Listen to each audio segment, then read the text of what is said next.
मुख्तार अंसारी का वो खेल जो वो लगातार एक के बाद एक दशक पे दशक खेलता चला जा रहा था। उसको लग रहा था कभी उस पर कोई शिकंजा नहीं कसा जाएगा, उसको लग रहा था कि कभी कोई पुलिस उसे नहीं पकड़ेगी, उसको लगता था कभी कोई केस नहीं चलेगा। लेकिन जब केस चला तो उस पर सजा भी हुई, और सजा वो कि अब कभी भी जेल से बाहर नहीं आ पाएगा मुख्तार अंसारी। लेकिन मुख्तार अंसारी पर कौन कौन से मामले थे, मुख्तार अंसारी आज जब जेल में गया तो क्या कुछ हुआ, उससे जुड़ी पहली रिपोर्ट देखिए।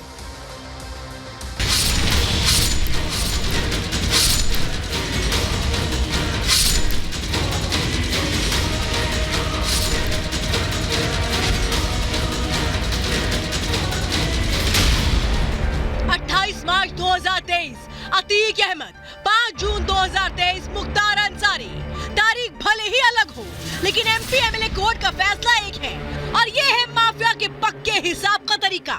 अतीक अहमद को 44 सालों में पहली बार उम्र कैद की सजा सुनाई गई थी, और अब करीब 32 साल बाद अवधेश राय हत्याकांड पर मुख्तार अंसारी को उम्र कैद की सजा सुनाई गई। अब हम आपको अंदर की खबर बताते हैं। जैसे ही जज साहब ने फैसला सुनाया वैसे ही डॉन को बेचैनी होने लगी, घबराहट होने लगी।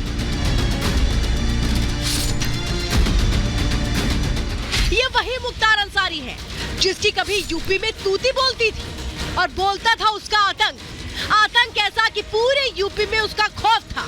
लेकिन चंदासी कोयला मंडी में अवधेश राय का कब्जा था, और मुख्तार को अवधेश राय बार बार चुनौती दे रहा था। ऐसे में अवधेश मुख्तार को खटकने लगा, और फिर 3 अगस्त 1991 को कार से हमलावर निकले और ताबड़तोड़ फायरिंग शुरू कर दी। गोलीबारी में अवधेश गंभीर रूप से जख्मी हो गए, और अस्पताल में अवधेश राय ने दम तोड़ दिया। लेकिन कहते हैं ना, समय बलवान होता है। 32 साल बाद माफिया का पक्का हिसाब हो गया। उनको आजीवन कारावास की सजा और 1 लाख जुर्माना 302 में, और यदि जुर्माना नहीं अदा करते हैं तो 6 महीना और जेल में भुगतनी पड़ेगी।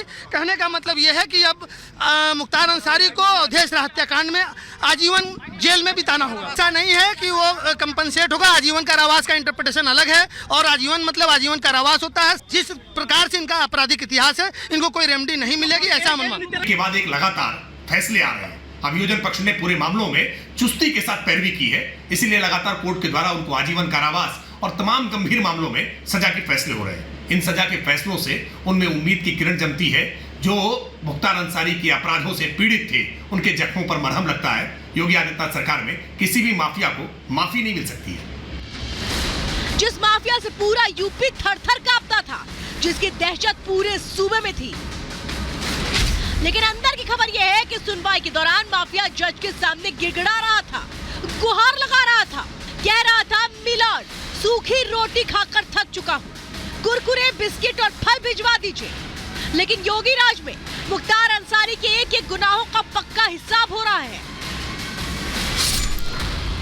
29 अप्रैल को गैंगस्टर केस में मुख्तार को 10 साल की सजा सुनाई गई। 2022 में भी गैंगस्टर एक्ट में मुख्तार अंसारी को 10 साल की सजा सुनाई गई।